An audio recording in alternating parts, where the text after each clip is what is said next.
Widowed millionaire found Nanny asleep with his twins on his bed. No one dared to touch. He took What is this? unexpected action. Hi, my most beautiful family. Let's begin with a short but powerful prayer. Dear God, thank you for this loving family. Heal me fully and bless everyone watching with peace, health, and endless joy. Amen. This is your Mr. Peter. While I was resting, your love carried me. You're not subscribers. You're my family, my strength, my reason to keep going. To every new family member, welcome home. Please share in the comments, how did you find us? Which story touched your heart? Your voice matters here, and here's the good news. I'll be back today. By God's grace, I'm returning with love and more stories made just for you. If you see my videos elsewhere, they're stolen. This is the only real Mr. Peter channel. Let's protect it. Before we begin, one small request. Please like, comment, and don't skip the story. If the intro feels long, skip it, but stay for the heart of the story. James is here to share today's tale, and I'll see you again, today, with love. Tom Conway had built his fortune on the absolute certainty that he was smarter, tougher, and more ruthless than anyone who dared challenge him. But nothing in his arrogant, perfectly controlled world could have prepared him for the sight that stopped him cold in his own forbidden bedroom doorway. The late afternoon Virginia sun streamed through the tall windows of his master bedroom, a room he'd avoided living in for 2 years, entering only when absolutely necessary to retrieve documents or check that everything remained as Eleonora had left it when cancer claimed her in that very bed. The silk curtains still hung exactly as she'd arranged them, the antique vanity still held her silver brush set, and the air still carried the faintest whisper of her jasmine perfume. It was a shrine to a love that death had stolen too soon. But today something had changed. Today the sacred space pulsed with life.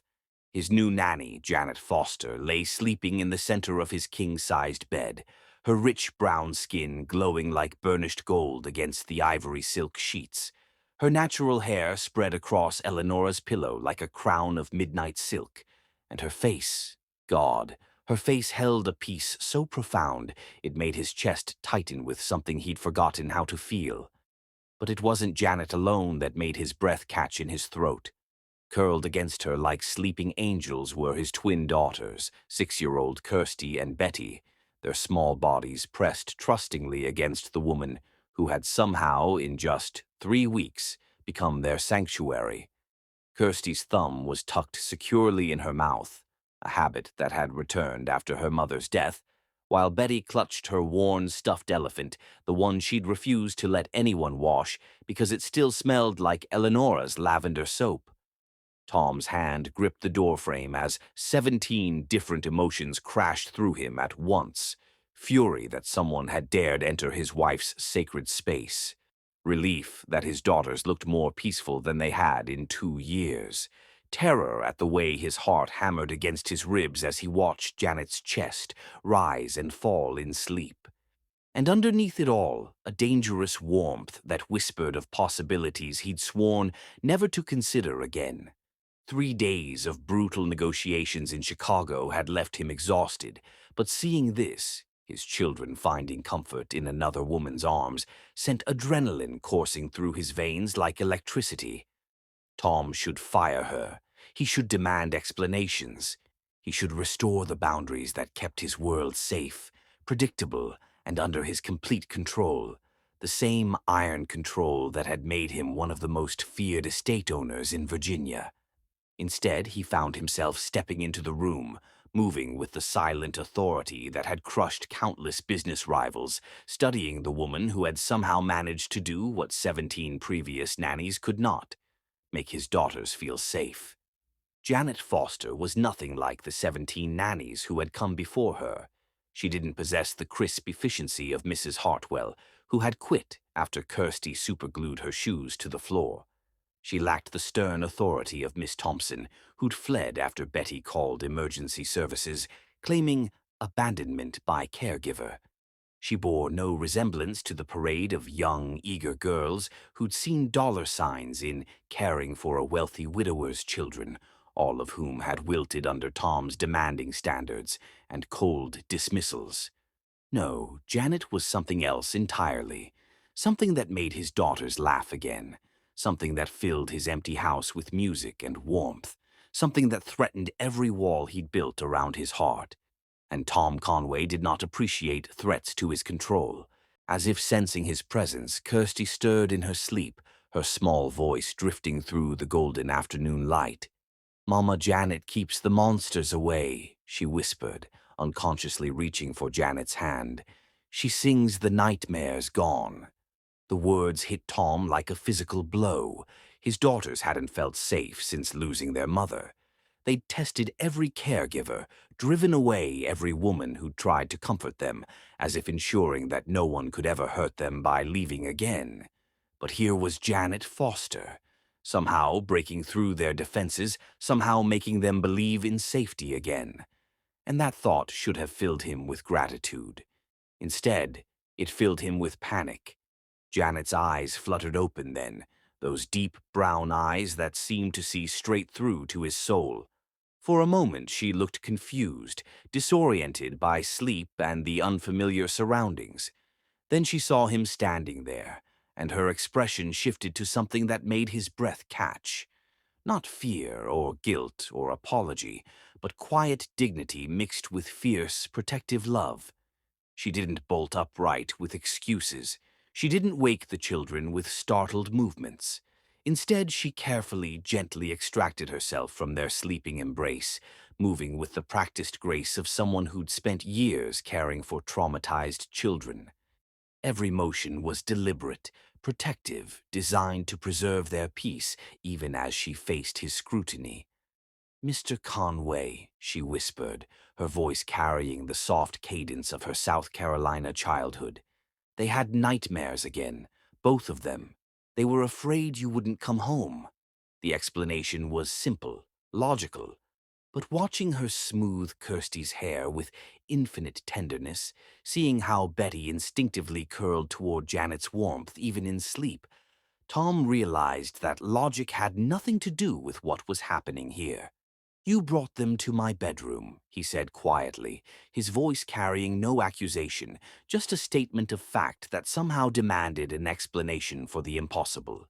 Janet's chin lifted slightly, that gesture of quiet dignity that had impressed his estate manager Ephraim Whitmore, enough to hire her against Tom's initial reservations. "They asked for somewhere safe," she replied, her eyes never leaving his. "Somewhere that still smelled like their mama. Somewhere they could feel close to the love that's still here." The honesty in her voice was devastating. She could have made excuses, could have apologized, could have gathered the children and fled. Instead, she stood there in his wife's bedroom, holding his gaze with steady brown eyes that seemed to understand exactly what this room meant to him. "I know what this place is to you," she continued softly, glancing around at Eleanora's untouched belongings. "I would never presume to disturb it lightly. But your daughters were drowning in their fear, and sometimes—" She paused, looking at the sleeping twins with such love that Tom's chest constricted. "Sometimes healing requires sacred spaces." He should have been angry. He should have felt violated, betrayed, furious that this stranger had dared to enter the shrine to his dead wife. Instead, watching Janet gather his sleeping daughters with infinite care, he felt something crack open inside his chest, something that had been frozen solid for 2 long years. "How long have they been having nightmares?" he asked, his voice rougher than he intended. "Since I arrived," Janet admitted, lifting Betty with practiced ease. "Every night. They dream that you leave for work and never come back. They dream that I disappear like their mother did. They dream that everyone they love turns to dust." The brutal honesty of it staggered him. He'd thought his daughters were healing, adjusting, learning to cope. He'd thrown himself into his work, telling himself that providing for them was the same as caring for them. But this woman, in 3 short weeks, had seen what he'd been too afraid to acknowledge. I can take them back to their room, Janet offered, adjusting her hold on Betty. I can sleep in the chair between their beds again, if that would be more appropriate. Again, the word escaped before he could stop it. A faint smile touched her lips, the first he'd seen since entering the room. I haven't slept in my own bed since I started working here, Mr. Conway. Your daughters need to know that someone is there, that someone won't leave them alone in the dark. The revelation hit him like a sledgehammer. While he'd been congratulating himself on finding a nanny who could handle his difficult children, Janet had been sacrificing her own rest, her own comfort, sleeping in chairs and on floors to keep his daughters from drowning in their grief. As she moved toward the door, Kirsty still cradled in her arms, Tom found himself speaking without conscious thought. "Janet?" She turned, and in the golden afternoon light, she looked like something from a painting. A woman holding sleeping children, surrounded by love and light, and the kind of peace his house hadn't known in 2 years. "Thank you," he said simply, the words carrying all the weight of a father's gratitude and a man's growing recognition that his carefully ordered world was about to change forever. Janet smiled then, a real smile that transformed her entire face and made something flutter dangerously in his chest. "They're extraordinary children, Mr. Conway. They just need to remember how to trust that love doesn't always end in loss." As she carried his daughters from the room, Tom stood alone in his wife's bedroom, surrounded by the ghosts of his past and the terrifying possibility of a future he'd never dared to imagine. The afternoon sun was setting now, painting everything in shades of gold and amber, and for the first time in 2 years, the silence didn't feel like death. It felt like waiting, like holding its breath, like the moment before everything changed forever. Tom Conway had built his fortune on making smart decisions, calculated risks, investments that would pay off in the long run. But as he looked at the rumpled sheets where Janet Foster had held his daughters while they slept, he realized that the most important decision of his life had nothing to do with business at all. It had to do with whether he was brave enough to let healing begin. Chapter 2. Walls and Whispers. 10 days later, Tom Conway discovered that watching someone heal your children was more dangerous to his carefully constructed defenses than any business negotiation he'd ever faced. From his study window, he observed Janet in the garden with Kirsty and Betty, their laughter floating on the morning breeze, like music his estate hadn't heard in 2 years. She was teaching them to braid flower crowns, her patient hands guiding their small fingers as they worked with daisies and baby's breath. The sight should have brought him simple satisfaction, his daughters playing instead of grieving, smiling instead of testing boundaries with destructive behavior. Instead, it filled him with an unfamiliar vulnerability that made his coffee cup tremble in his hands, and Tom Conway despised feeling vulnerable. Because somewhere between Janet's first week and this morning, Tom had begun to anticipate the sound of her voice calling the twins for breakfast. He'd started finding excuses to pass through whatever room she occupied, just to catch glimpses of the way she transformed his cold mansion into something warm and alive. He'd begun to notice things, the graceful way she moved through his halls, the musical quality of her laugh when Betty told one of her elaborate stories, the fierce protectiveness that flashed in her dark eyes whenever his daughters needed defending. He was noticing Janet Foster as a woman, not just as his children's caregiver, and that recognition terrified him more than losing his fortune ever could. "You're brooding again," came the familiar voice of his estate manager and closest friend, Ephraim Whitmore, as he entered the study carrying a stack of correspondence.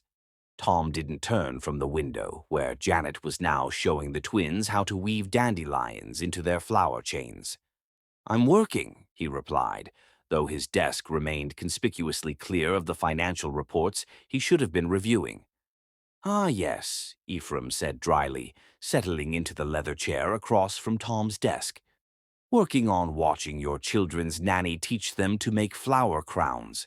Very pressing business indeed." Tom finally turned, leveling his friend with a look that would have made lesser men reconsider their career choices. Ephraim, who had known him since college and had helped him build his empire from nothing, merely raised an amused eyebrow. "She's good with them," Tom said carefully, settling behind his desk and pretending to examine the quarterly reports Ephraim had brought. "She's exceptional with them," Ephraim corrected. "Yesterday, Betty asked me if children could have two mamas, one in heaven and one who makes pancakes. And Kirsty told Dr. Sophrona Beauchamp during her checkup that her nightmares stopped because Janet's hugs are magic." The words hit Tom squarely in the chest, but he kept his expression neutral. "She's doing her job well." "Tom," Ephraim's voice grew serious, "I've known you for 15 years. I was your best man when you married Eleonora, and I held you up at her funeral when you couldn't stand on your own. So believe me when I say this, what's happening here isn't just about the children." Before Tom could respond, a knock on the study door interrupted them. "Come in," he called, grateful for the reprieve. But it wasn't Janet who entered. It was his business rival, Casimir Alderidge, followed by a man Tom didn't recognize. Both were dressed in expensive suits and carried the predatory air of sharks circling wounded prey. "Conway," Casimir said, his voice carrying false warmth. "I hope you don't mind the unannounced visit. I was in the area with my associate, Mr. Thorne here, and thought we might discuss some business matters." Tom rose slowly, every instinct screaming danger. Casimir never did anything without calculation, and surprise visits meant he was planning something unpleasant. "Gentlemen," he said with the icy courtesy that had cowed lesser men, "to what do I owe this unexpected pleasure?" "Mr. Thorne represents some investors who are very interested in your estate holdings," Casimir continued, his pale eyes scanning the study as if cataloging its contents. "They're particularly interested in your recent lifestyle changes." The words carried a threat that made Tom's blood run cold, but before he could respond, another knock sounded on the door. This time it was Janet who entered, carrying a silver tray with coffee and pastries. "Excuse me, Mr. Conway," she said, her voice carrying its usual warmth. "I thought your guests might enjoy some refreshments." Tom watched Casimir's expression change as he took in Janet's presence, the way his eyes traveled over her with obvious calculation, the slight smirk that suggested unpleasant thoughts. When Janet moved to serve the coffee, Casimir's attention lingered on her in a way that made Tom's hands clench into fists. "How lovely," Casimir said, his tone carrying undercurrents that made Tom's jaw tighten. "And who might this charming woman be?" "Miss Foster is my children's caregiver," Tom replied, his voice carefully neutral even as every protective instinct he possessed roared to life. "Caregiver," Casimir repeated, investing the word with implications that made Janet pause in her coffee service. "How progressive of you, Conway. Some might wonder about the wisdom of such intimate domestic arrangements for a man in your position." The insult was subtle but unmistakable, and Tom saw Janet's shoulders stiffen slightly. She finished serving the coffee with quiet dignity, but he caught the flash of hurt that crossed her features before she composed herself. "That will be all, Janet," Tom said gently. "Thank you." She nodded and moved toward the door, but not before Tom saw the way Casimir's companion watched her leave, his expression calculating in a way that made Tom want to throw them both out immediately. "Lovely woman," Thorne commented once Janet had gone. "Very devoted to her work, I'm sure." "Let's discuss why you're really here," Tom said, his patience evaporating like morning mist. Casimir smiled, but it was a predator's expression. "Very well. Mr. Thorne's investors are concerned about your company's recent instability, your distraction from business matters, your questionable judgment in domestic affairs. your apparent inability to maintain the professional distance necessary for a man in your position. The implication was clear. They were using Janet's presence, her race, her role in his household, as ammunition against him. Tom felt rage building in his chest like a living thing, but he forced himself to remain calm. "My personal life is not up for discussion," he said quietly, but his tone carried enough steel to make lesser men step back. "Everything is up for discussion when it affects business," Casimir replied. "My investors are prepared to make a very generous offer for your company, Conway, one that would allow you to simplify your life considerably." The threat was barely veiled now. Buy them out, or they'd use his relationship with Janet, whatever they perceived it to be, to destroy his reputation and his business. "Gentlemen," Tom said, standing slowly, "this meeting is over." Casimir's smile widened. "Think about it, Conway. Some arrangements are more complicated than they're worth. Some risks carry consequences you might not have considered." After they left, Tom stood alone in his study, fury and fear warring in his chest. Through the window, he could see Janet still in the garden with his daughters, all three of them now wearing flower crowns and laughing at something Betty had said. They looked like a family. They looked like happiness. They looked like everything he'd thought he'd lost forever. And now Casimir was threatening to use that against him. "Sir?" Ephraim's quiet voice drew him from his dark thoughts. "Should I be concerned?" "They're planning a hostile takeover," Tom said, his voice rough with emotion. "And they're going to use Janet to justify it." "Then you need to decide what matters more," Ephraim replied. "Your company or your family." Tom looked out at the garden again, where Janet was now chasing the twins in some elaborate game of tag, her joyful laughter mixing with theirs in a symphony of pure happiness. Family. The word lodged in his throat like a stone. When had he started thinking of Janet as family?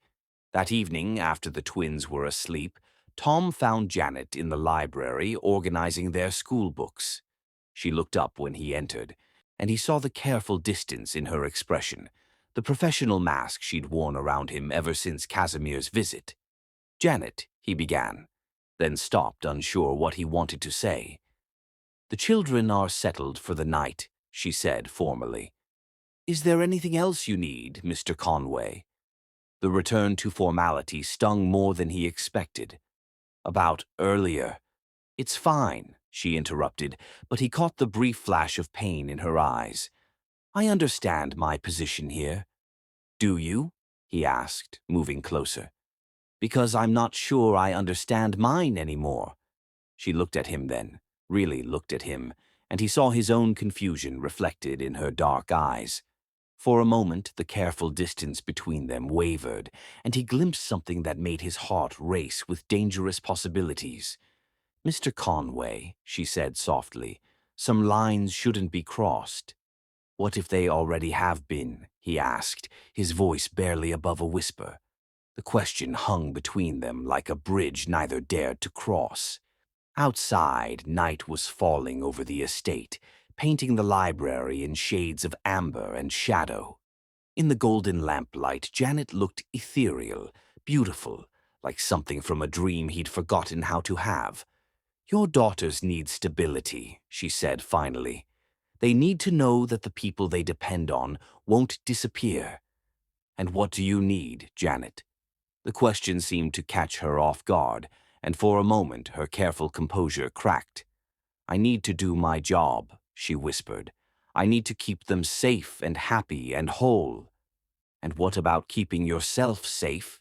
She looked away then, but not before he saw the longing in her eyes, the same dangerous longing that was building in his own chest like a storm. "Good night, Mr. Conway," she said, gathering the books with hands that trembled slightly. As she moved past him toward the door, Tom caught her hand gently, stopping her. The contact was electric, sending warmth racing up his arm and making his breath catch in his throat. "Thank you," he said quietly. "For today. for every day, for giving them back their smiles. Janet looked down at their joined hands, and when she looked back up, her eyes were bright with unshed tears. "They're extraordinary children," she whispered. "They deserve all the love in the world." "So do you," he said, the words escaping before he could stop them. For a heartbeat, they stood there in the golden lamplight, hands touching, hearts racing, balanced on the edge of something that could change everything. Then Janet gently pulled away, leaving him standing alone in the library with the echo of possibilities he didn't dare name. That night, Tom lay awake in his study, listening to the sounds of his house settling around him. Somewhere in the servants' quarters, Janet was probably lying awake too, thinking about the moment when everything almost changed. Tomorrow he would have to decide what mattered more, the empire he'd built or the family he was just beginning to discover. Tonight he let himself imagine what it might feel like to choose love over fear. For the first time in 2 years, the possibility didn't terrify him. It thrilled him. Chapter 3. Cracks in the Armor. The thunderstorm that broke over the Virginia countryside 5 weeks after Janet's arrival shattered more than just the sultry summer heat. It cracked open the armor around Tom Conway's heart that he'd spent 2 years perfecting. He jolted awake in his study at 2 in the morning to the sound of screaming. Not the sharp cry of physical pain, but the soul-deep wail of children lost in the maze of their own terror. By the time he reached the hallway, Janet was already there, moving between Kirsty and Betty's rooms, like a guardian angel in a cotton nightgown, her voice soft and soothing as she tried to calm his daughter's fears. The sight stopped Tom cold. For 2 years he'd handled his daughter's nightmares with the same cold efficiency he applied to everything else. Quick comfort, immediate return to bed, problem solved. But watching Janet's infinite patience, seeing how she made their terror melt away with gentle songs and whispered stories, Tom realized his arrogant assumption that he could control their healing had been painfully wrong. "Daddy," Betty sobbed when she saw him, her small body shaking with tremors that had nothing to do with the storm raging outside. "I dreamed you went to heaven like Mama. I dreamed you didn't come back." Tom gathered his youngest daughter into his arms, feeling her tears soak through his shirt as thunder crashed overhead. Across the hall, he could hear Janet's melodic voice, singing something soft and lilting to Kirsty, whose nightmare screams had quieted to whimpering sobs. "I'm here, princess," he whispered against Betty's hair. "Daddy's not going anywhere." But even as he spoke the words, Tom realized the cruel irony of his promise. Since Eleanora's death, he'd been gone more than he'd been present, losing himself in board meetings and business deals, using work as a shield against the pain of existing in a house filled with memories. His daughters had learned to fear his absence because his absence had become their reality. For the next 4 hours, as the storm raged and his children fought their demons, Tom watched Janet move between their rooms with infinite patience. She never raised her voice, never showed frustration, never stopped offering comfort, even when exhaustion painted dark circles under her eyes. She sang lullabies in 3 different languages, told stories about brave princesses who conquered their fears, and created shadow puppets on the walls that turned monsters into friends. When dawn finally broke gray and weary over the estate, Tom found Janet slumped against the wall between the twins' doorways, still keeping watch even in sleep. Her head had fallen back against the pale yellow wallpaper, her lips slightly parted, her hands still positioned as if ready to comfort a child who might cry out in the night. She looked exhausted. She looked beautiful. She looked like everything he'd forgotten he needed. "Janet," he whispered, kneeling beside her. Her eyes fluttered open, immediately alert despite her obvious fatigue. "Are they?" "Sleeping," he assured her, gesturing toward both rooms where his daughters finally lay peaceful. "You can rest now." "I should check on them," she began, starting to rise. "You should sleep," Tom said gently, catching her arm. "You've been awake all night." So have you, she pointed out, and he realized she was right. Somewhere during the long night vigil, they'd become partners in caring for his children, sharing the load in a way that felt as natural as breathing. "Come on," he said, helping her to her feet. "Let me make you some coffee." In the kitchen, as early morning light filtered through the windows and the coffee maker hummed to life, Tom found himself studying Janet's profile as she stood, gazing out at the rain-washed garden. Her natural hair was mussed from the night, her simple nightgown and robe somehow more elegant than any designer dress he'd ever seen. "How long have they been having nightmares this severe?" he asked, pouring coffee into 2 mugs. "Since their mother died," Janet replied honestly, accepting the steaming cup with grateful hands. "But they've gotten worse lately. They're terrified of losing you, too." The words hit him like a physical blow. "I didn't know. They didn't want you to know," she said gently. "Children often protect their surviving parent by hiding their pain. They were afraid that if you knew how scared they were, you might—" She trailed off, but he understood. "Send them away," he finished. "Let someone else raise them because I can't handle it." "They're 6 years old, Tom," Janet said, and the use of his first name sent warmth spreading through his chest. "Their entire world collapsed when they lost their mother. Now they live in constant fear that their father will disappear too." Tom sank into the chair across from her, the weight of his failures as a parent crushing down on him. "I thought I was protecting them by working more, by building financial security for their future. I thought—" "You thought that providing for them was the same as being present for them," Janet interrupted softly. "It's a common mistake among grieving parents." "Is that your professional opinion, Doctor Foster?" he asked, but there was no sarcasm in his voice, only genuine curiosity. "It's my personal experience," she replied, her dark eyes growing distant. "I lost my fiancé 3 years ago in a car accident. For months afterward, I threw myself into work, thinking that helping other people's children heal would somehow make the pain more bearable." Tom felt something shift in his chest, a recognition, a kinship with someone who understood the particular weight of loss. "Did it work?" "No," she said simply.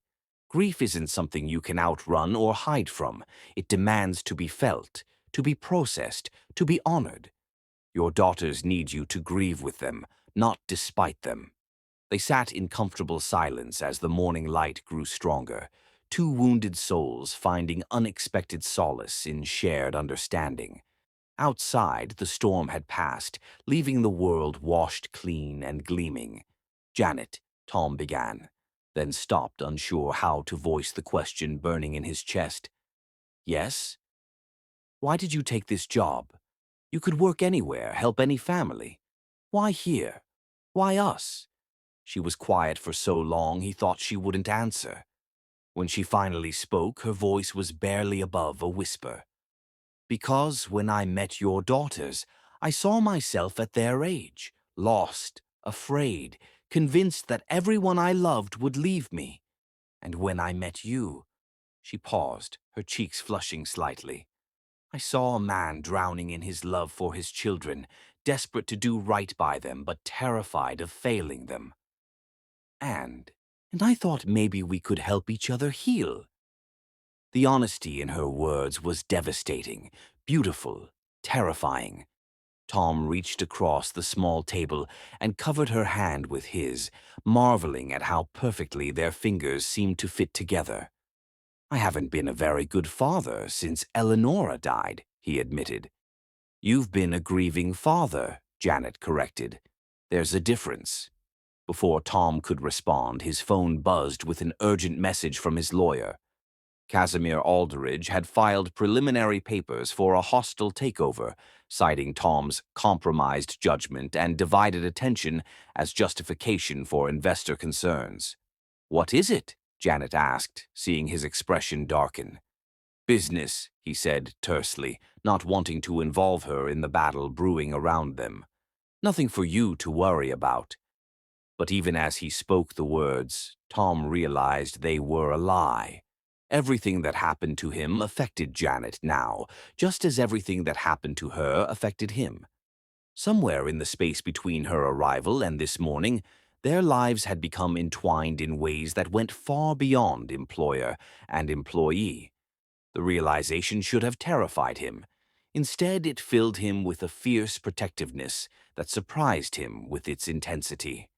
"I should let you get some rest," he said, standing to clear their coffee cups. "Tom," Janet said, rising as well. When he turned to look at her, she was standing close enough that he could see the golden flecks in her brown eyes, close enough that the scent of her lavender soap made his head spin. "Thank you," she said simply, "for trusting me with them, for letting me be part of this." "Thank you," he replied, his voice rough with emotion, "for giving me back my daughters." They stood there in the golden morning light, separated by mere inches and 1,000 unspoken possibilities. Tom found himself studying the curve of her lips, the elegant line of her neck, the way her pulse fluttered in the hollow of her throat. He wanted to kiss her. The realization hit him like lightning, sending shockwaves through his entire body. He wanted to kiss her, to hold her, to tell her that she'd done more than heal his children. She'd begun to heal him too. But before he could act on the dangerous impulse, the sound of small feet on the stairs broke the spell between them. Kirsty appeared in the kitchen doorway, rubbing sleep from her eyes and looking smaller than her 6 years. "Janet?" she said uncertainly. "Are you still here?" "I'm still here, sweetheart," Janet assured her, immediately shifting into caregiver mode. "Did you sleep well after the storm?" "I dreamed about pancakes," Kirsty announced, and both adults laughed at the beautifully normal request. "Pancakes it is," Janet said, moving toward the refrigerator. "Would you like to help me make them?" As Tom watched his daughter climb onto a stool to help Janet measure flour, as he listened to their easy chatter and saw Kirsty's face light up with simple joy, he realized that the cracks in his armor weren't weaknesses. They were letting the light back in. For 2 years he'd lived in darkness, convinced that protecting his heart meant protecting his children. But watching Janet teach Kirsty to flip pancakes while humming softly under her breath, Tom understood that healing didn't require walls. It required courage. The courage to let someone in. The courage to risk loving again. The courage to believe that some people stayed.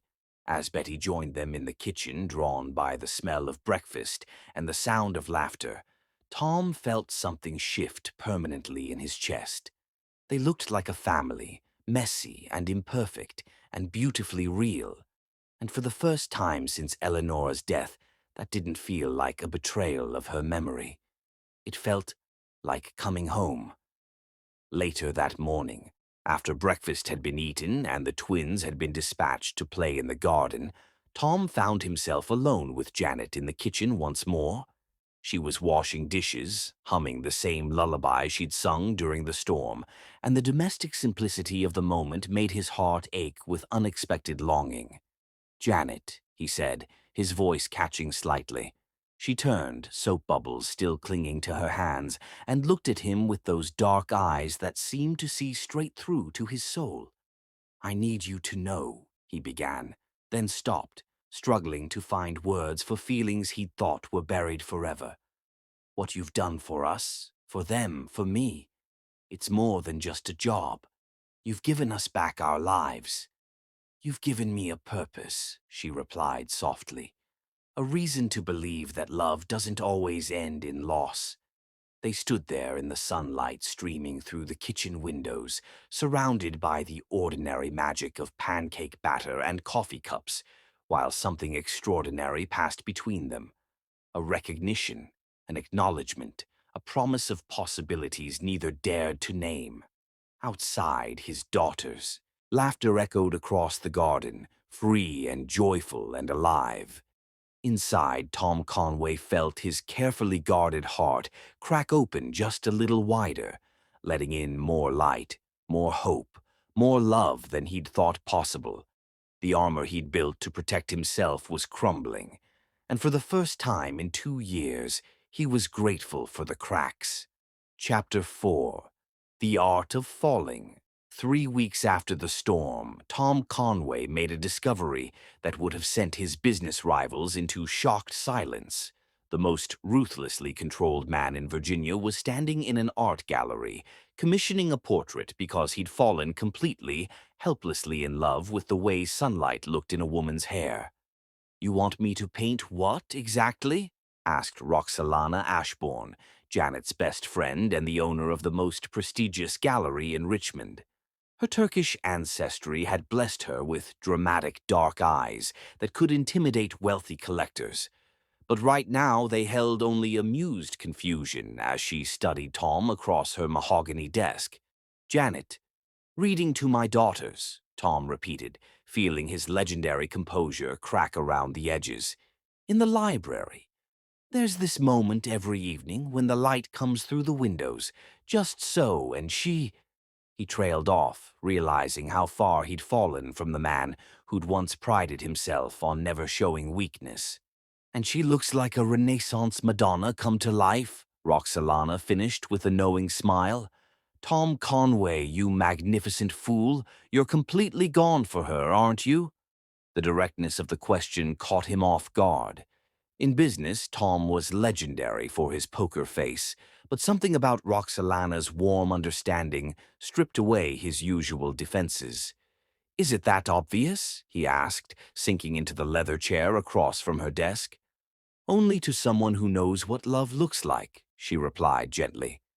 "Janet talks about you and those girls constantly. She lights up like a Christmas tree when she mentions how Betty finally learned to tie her shoes, or how Kirsty wrote a story about brave princesses. But when she talks about you—" Roxalana paused, studying his face. "When she talks about you, she gets this look, like she's discovered something precious and fragile that she's afraid to touch." "She thinks I'm her employer," Tom said, running a hand through his hair. "She thinks crossing that line would be unprofessional." "And what do you think?" The question hung in the air between them, heavy with implications Tom wasn't sure he was ready to face. What did he think? That Janet Foster had walked into his broken family and somehow made them whole again. That watching her braid his daughter's hair sent warmth shooting through his chest like sunlight. That the sound of her laughter had become the best part of his day. "I think," he said slowly, "that I'm falling in love with my children's nanny, and I have no idea what to do about it." Roxalana's smile was radiant. "You do what men have been doing since the beginning of time, darling. You fight for her." 2 days later, Tom stood in his garden at sunset, watching Janet chase fireflies with Kirsty and Betty. She'd kicked off her sensible shoes and hiked up her skirt to run barefoot through the grass, her laughter mixing with his daughter's squeals of delight as they tried to catch the dancing lights. In that moment, she looked nothing like the professional nanny who organized their schedules and supervised their homework. She looked young and carefree and radiant, like a woman who'd forgotten to be careful with her heart. "Daddy, come help us," Betty called, waving him over with dirt-stained hands. "Janet says fireflies are fairy lights, and if we catch enough, they'll grant us wishes." "Is that so?" Tom asked, moving to join them in the grass. "And what are you wishing for?" "For you to be happy," Kirsty said with the devastating honesty of childhood. "You smile more when Janet's here." The innocent words hit Tom like a physical blow, and when he looked up, he found Janet watching him with something soft and vulnerable in her dark eyes. "Children see everything," she said quietly as the twins raced off after another cluster of fireflies. "What do you see, Janet?" he asked, moving closer to her in the gathering twilight. She was quiet for a long moment, studying his face in the golden light. "I see a man who's learning to live again," she said finally. "A father who's remembering how to play with his children. A person who's braver than he thinks he is." "And what about you?" Tom asked, his voice barely above a whisper. "What are you learning?" I'm learning that healing isn't always quiet and solitary, she replied, her gaze dropping to his lips for just a moment before she caught herself. Sometimes it's loud and messy and full of 6-year-olds who think vegetables are poisonous. They both laughed, but the sound was breathless, charged with the electricity building between them, like the storm that had broken them open weeks ago. Janet, Tom began, reaching for her hand. We should go in, she said quickly, stepping back. The girls need their baths, and you have that conference call with Tokyo. But even as she retreated into the safety of schedules and responsibilities, Tom saw the longing in her eyes, the same dangerous longing that was building in his chest like a tide. That night, after the twins were asleep and Janet had retreated to her cottage, Tom found himself walking the moonlit grounds of his estate, too restless to sleep. He ended up at the old garden pavilion where he and Eleonora used to sit on summer evenings, back when the future seemed infinite and love felt indestructible. He expected to feel guilty for thinking about another woman in this sacred space. Instead, he felt Eleonora's presence like a blessing, a gentle whisper of approval for the healing happening in his heart. I loved you, he said aloud to the night air. I'll always love you, but I think you'd want me to live again. The sound of footsteps on gravel made him turn. And there was Janet, wrapped in a cream-colored shawl, her hair loose around her shoulders like silk. I couldn't sleep, she said simply. The cottage felt too quiet after all the excitement. Join me? He asked, gesturing to the stone bench where he sat. She hesitated for just a moment, then settled beside him, careful to maintain distance even as her presence filled all the empty spaces in his chest. It's beautiful here, she said, gazing out at the moonlit garden. Peaceful. Eleonora designed this garden, Tom said quietly. She said she wanted a place where magic could grow. Magic is growing here, Janet replied, her voice soft with wonder. Your daughters are proof of that. The way they've healed, the way they trust again. It's miraculous. You're the miracle, Tom said, turning to look at her profile in the moonlight. You brought them back to life. We brought each other back to life, she corrected, finally meeting his gaze. I was drowning in my own grief before I came here. Your family saved me as much as I helped save you. The honesty in her words was devastating, beautiful, terrifying. Tom found himself leaning closer, drawn by the warmth in her eyes and the way moonlight caught in her hair like captured starlight. Janet, he whispered, his hand coming up to trace the curve of her cheek. She didn't pull away this time. Instead, she leaned into his touch, her eyes fluttering closed for just a moment before opening again to meet his gaze. Tom, she breathed, and his name on her lips sounded like a prayer. He was going to kiss her. Every cell in his body demanded it. Every instinct screamed that this was right, that she belonged in his arms, that love didn't have to end in loss. But just as his lips were about to touch hers, the sound of his phone buzzing shattered the moment like glass. An emergency alert from his security system. Someone was on the property. They sprang apart, the spell broken, reality crashing back in waves of responsibility and caution. By the time Tom's security team determined it was just a deer triggering the motion sensors, Janet had rebuilt her walls, stepped back into her role as employee rather than the woman who'd almost let him kiss her under the stars. I should go, she said, avoiding his eyes. It's late and tomorrow is busy. Janet, wait. But she was already walking away, her shawl flowing behind her, like a ghost of what might have been. Tom stood alone in the pavilion, his heart racing and his lips tingling with the kiss that hadn't happened. Around him, Eleonora's garden bloomed in the moonlight, beautiful and serene and full of possibilities he was too afraid to claim. The next morning brought crisis in the form of Casimir Aldridge's latest attack. His lawyers had filed injunctions questioning Tom's fitness as a guardian, citing questionable domestic arrangements and compromised judgment. The subtext was clear.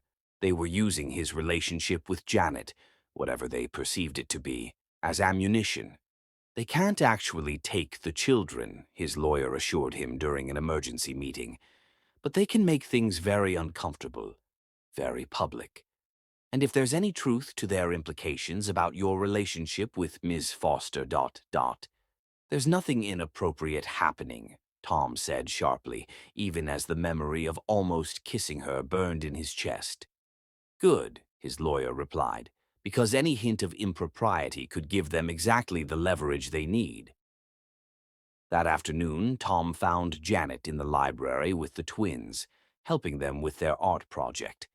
The sight that greeted him, Janet with paint in her hair, Kirsty and Betty giggling as they decorated a canvas with handprints, should have filled him with joy. Instead, it filled him with terror, because looking at them he realized that Casimir was right about one thing. His judgment was compromised, not because he couldn't make good business decisions, but because he would sacrifice every dollar of his fortune to protect the woman and children who had become his whole world. "Girls," he said, forcing lightness into his voice, "why don't you go wash up for dinner? Janet and I need to discuss your schedule for tomorrow." When they were alone, Janet looked up at him with concern. "Is everything all right? You look terrified," he finished honestly. "I look terrified? Of what?" Tom studied her face, the face that had become as essential to his happiness as breathing, and felt his carefully constructed resolve crumble. "Of losing you," he said simply. "Of falling in love with you and having it destroy everything we've built." The words hung between them like a bridge neither knew how to cross. Janet's eyes filled with tears, but whether they were tears of joy or sorrow, Tom couldn't tell. "Tom," she whispered, his name broken and beautiful on her lips. "I know it's complicated," he rushed on. "I know there are 1,000 reasons why this is impossible, why we should maintain professional distance, why loving you could cost us everything." "And?" she asked, stepping closer. "And I don't care about any of them," he said, his voice rough with emotion. "I'm falling in love with you, Janet Foster, and I don't know how to stop." She reached up and touched his face with paint-stained fingers, her brown eyes bright with unshed tears. "What if I don't want you to stop?" she whispered. And in that moment, standing in his library surrounded by children's artwork and the ghosts of what used to be, Tom Conway realized that the most terrifying thing about falling in love wasn't the possibility of losing everything. It was the possibility of gaining everything he'd never dared to dream of, and finally learning to believe he deserved it. Chapter 5. The Point of No Return. At 2:17 a.m. on a Tuesday, 9 weeks after Janet's arrival, a Tuesday that would forever divide Tom Conway's life into before and after, his phone rang with the kind of call every parent dreads. Betty was in the hospital, and she was asking for Janet. "Appendicitis," Dr. Sophrona Beauchamp explained tersely as Tom burst through the emergency room doors, still wearing the suit from his late dinner with estate investors, his usually perfect composure shattered by the frantic drive through empty streets. "We caught it just in time, but she needs surgery immediately." "Where is she?" Tom demanded, his heart hammering against his ribs with a rhythm that matched the beeping machines surrounding them. "Room 3. But Tom," Dr. Beauchamp caught his arm as he started toward the corridor. "She's been crying for Janet since the ambulance brought her in. The school called you first, of course, but they said she won't let anyone else comfort her." The words hit Tom like a physical blow, a reminder of how completely Janet had woven herself into the fabric of his daughters' lives. Betty was scared and in pain, and the person she needed most wasn't her father. It was the woman who had become their sanctuary, their safe harbor in every storm. "I called Janet," Dr. Beauchamp continued gently. "She's on her way." Tom found his youngest daughter in the pre-op room, looking impossibly small against the white hospital sheets, her face streaked with tears and her little hand clutching the worn elephant that still smelled of Eleonora's lavender soap. When she saw him, her face crumpled with fresh sobs. "Daddy!" she wailed, reaching for him with desperate arms. "It hurts, and I was so scared you wouldn't come." "I'm here, Princess," Tom whispered, gathering her against his chest, feeling her tiny body shake with pain and fear. "Daddy's here, and you're going to be just fine." But even as he spoke the words, even as he held her close and stroked her hair and promised her everything would be all right, Tom could feel Betty's tension, her continued distress despite his presence. "Where's Janet?" she asked between hiccuping sobs. "I want Janet. She makes the scary things go away." Before Tom could answer, Janet appeared in the doorway, still wearing her nightgown under a hastily thrown-on coat, her hair flowing loose around her shoulders and her face pale with worry. She'd clearly run from her car, and her eyes immediately found Betty's small form on the hospital bed. "Oh, sweetheart," Janet breathed, rushing to Betty's side. "I'm here. Janet's here." The change in his daughter was immediate and profound. Betty's sobs quieted to whimpers, her body relaxing as Janet took her other hand and began speaking in the soft, melodic voice that had soothed countless nightmares. "The doctors are going to make your tummy all better," Janet said, smoothing Betty's hair with infinite tenderness. "And Daddy and I will be right here waiting for you when you wake up."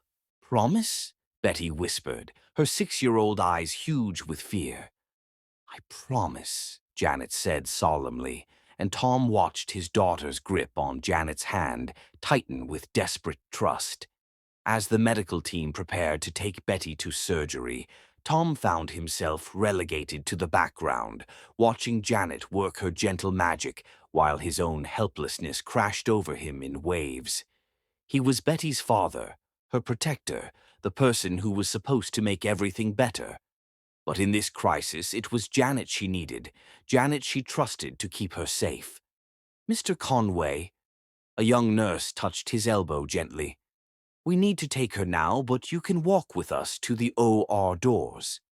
The next few minutes passed in a blur of corridors and medical terminology, and Betty's small voice calling out, "Don't leave me, Janet. Don't leave me," until the heavy doors swung shut between them and silence fell like a curtain.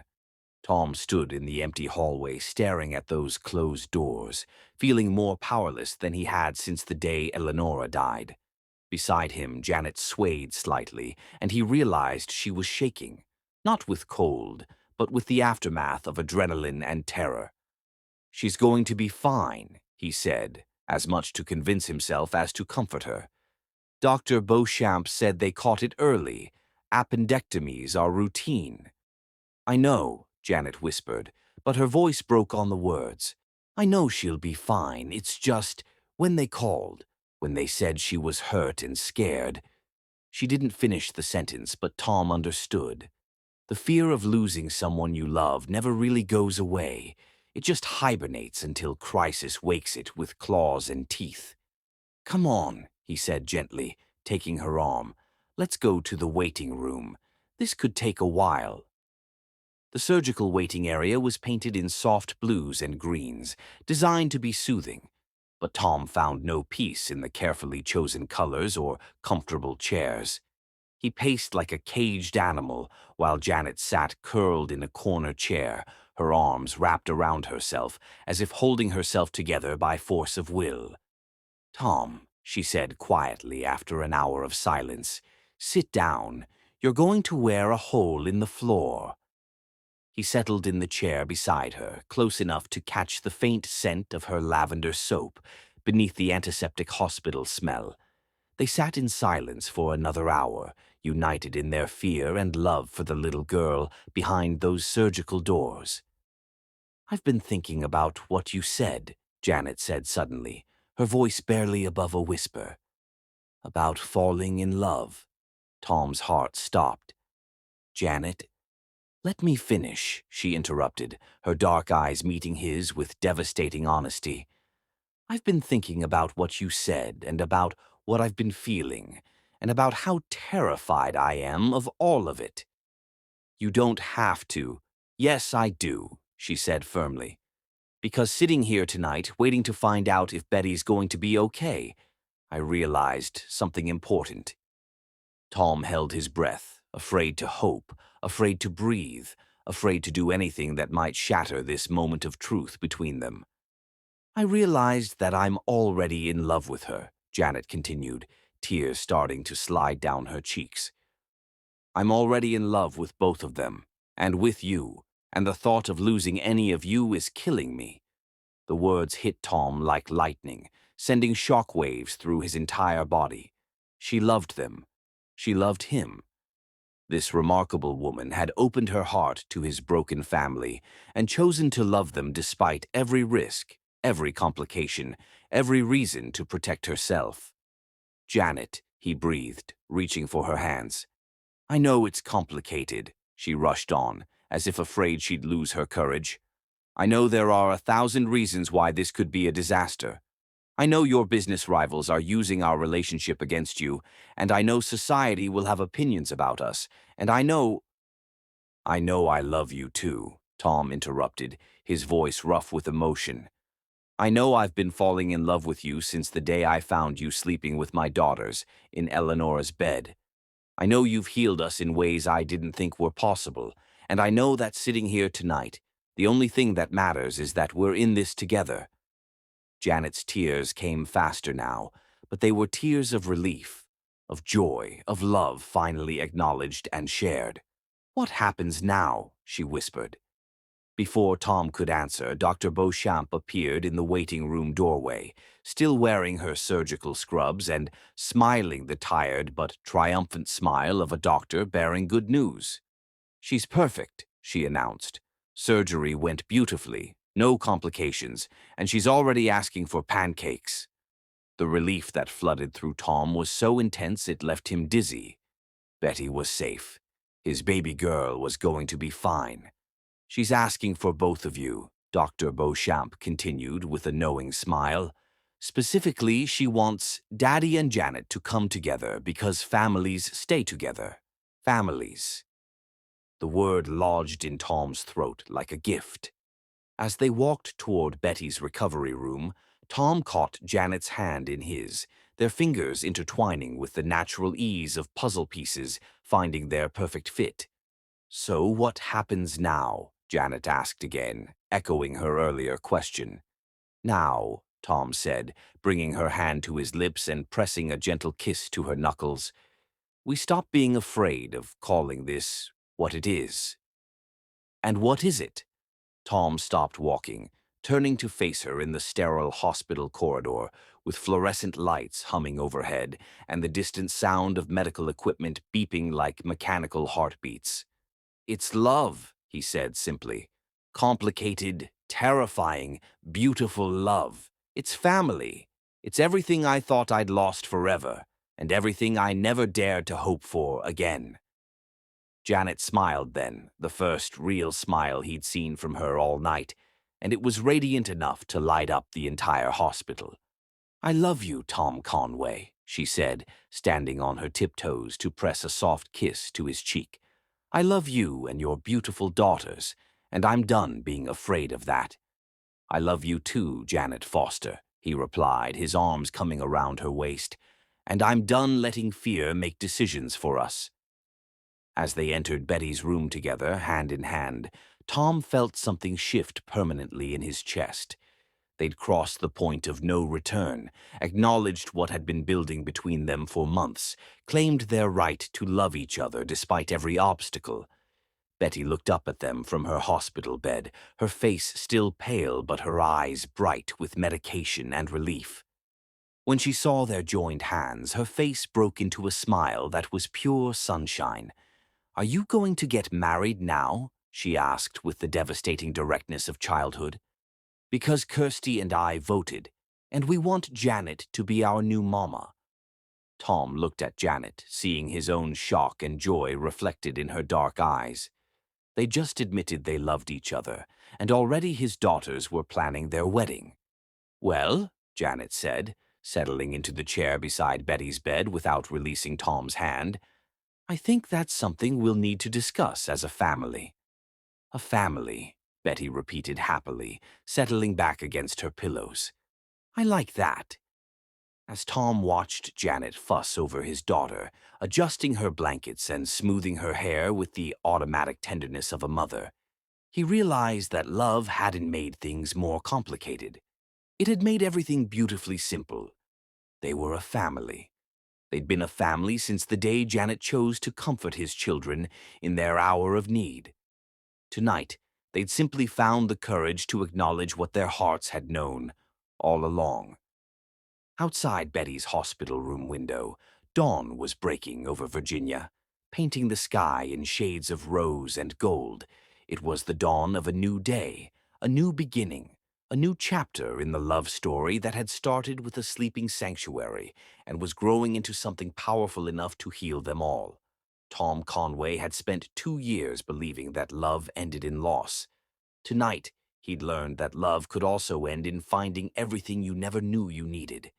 And as he sat beside the woman he loved, watching her care for his daughter with infinite tenderness, Tom finally understood that the point of no return wasn't something to fear. It was something to celebrate. Chapter 6. Courage in the Darkness. The letter arrived on a Thursday morning exactly 1 week after Betty's surgery, delivered by Larkin Montague with hands that trembled slightly as he placed the cream-colored envelope on Tom's desk. An envelope that bore Eleonora's distinctive handwriting and carried the power to change everything. "She made me promise," Larkin said quietly, his usually composed demeanor cracked with emotion as he watched Tom stare at his late wife's familiar script. 2 days before the cancer took her, when the doctors told her there was nothing more they could do, she wrote this: "Made me swear to give it to you when you found love again." Tom's hand shook as he picked up the envelope, feeling the weight of words written by the woman he'd loved with everything he had, intended for the moment when he'd found the courage to love again. Through his study window, he could see Janet in the garden with Kirsty and Betty, the three of them weaving flower crowns in the morning sunshine, their laughter floating on the warm Virginia breeze. "She knew," Tom whispered, his voice rough with emotion. Somehow, she knew this would happen. "Eleonora always said love recognizes love," Larkin replied gently. "She told me that if she had to leave you, she wanted to make sure you didn't spend the rest of your life alone. She said ... He paused, swallowing hard. "She said you deserved to remember how to smile." With fingers that felt clumsy and numb, Tom opened the envelope and unfolded the letter. Eleonora's voice speaking to him across the void of death, with words that made his eyes burn with tears. "My darling Tom, if you're reading this, it means you've found someone who makes you remember how to smile. Don't you dare let my death steal your chance at happiness. I've watched you these past months, seen how you're drowning in grief and guilt, and it breaks my heart to know that loving me might keep you from loving again. The woman who captures your heart will be extraordinary. I know this because you are extraordinary, and you deserve nothing less. Love her with everything you have. Let our girls know what a family filled with joy looks like. Build something beautiful from the ashes of what we lost. I'm not asking you to forget me. I'm asking you to honor what we had by being brave enough to love again. The greatest tribute to our marriage would be for you to find happiness, to give Kirsty and Betty the gift of watching their father choose life over merely surviving. Be happy, my love. Be gloriously, completely, unapologetically happy. You have my blessing, my gratitude, and my eternal love. Always yours, Eleonora. P.S. I hid something in the old oak tree by the pavilion. When you're ready to take the next step, you'll know where to look." Tom read the letter 3 times, each word a gift of freedom he'd never expected to receive. Eleonora wasn't just giving him permission to love Janet. She was encouraging it, blessing it, celebrating the healing that had brought laughter back to their family. "Tom?" Larkin's voice seemed to come from very far away. "Are you all right?" "She knew," Tom said again, looking up at his oldest friend through eyes bright with tears. "She knew I'd fall in love with someone like Janet." "Someone exactly like Janet," Larkin corrected gently. "Eleonora was many things, but psychic wasn't one of them. She just knew you well enough to trust that when you were ready to love again, you'd choose someone worthy of that love."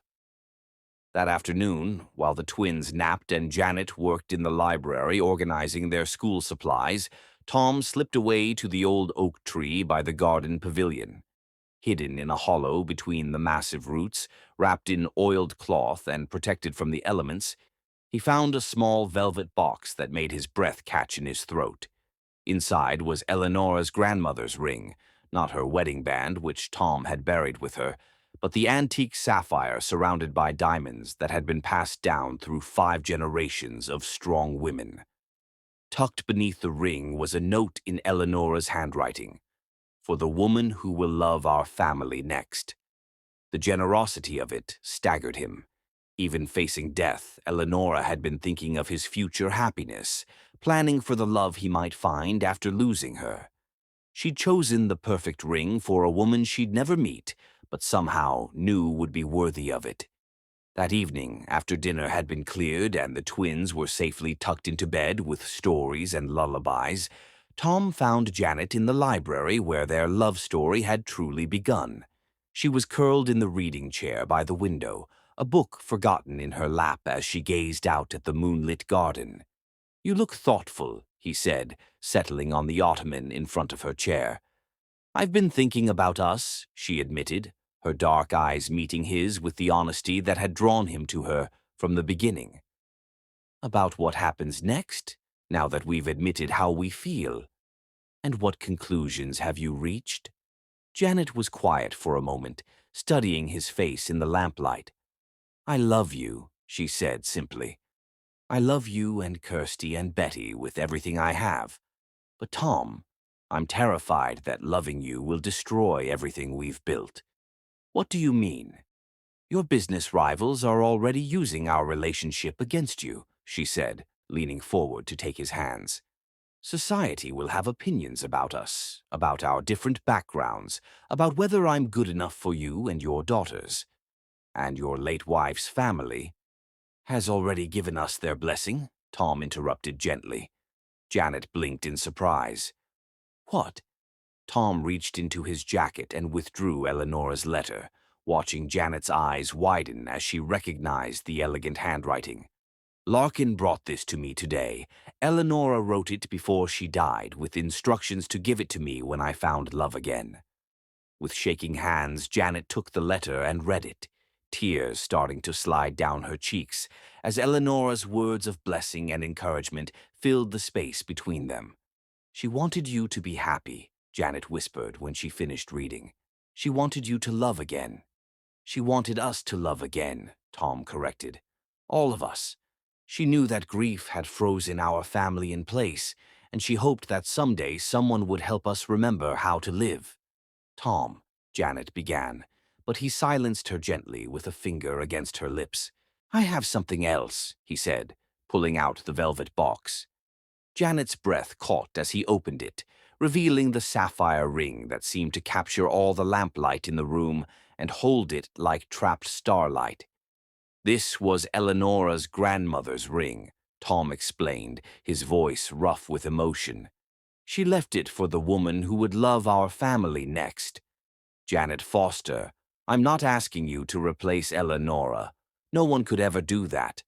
I'm asking you to build something new with us, something that honors what we've lost while celebrating what we've found." "Tom," Janet breathed, her eyes wide with wonder and fear and love.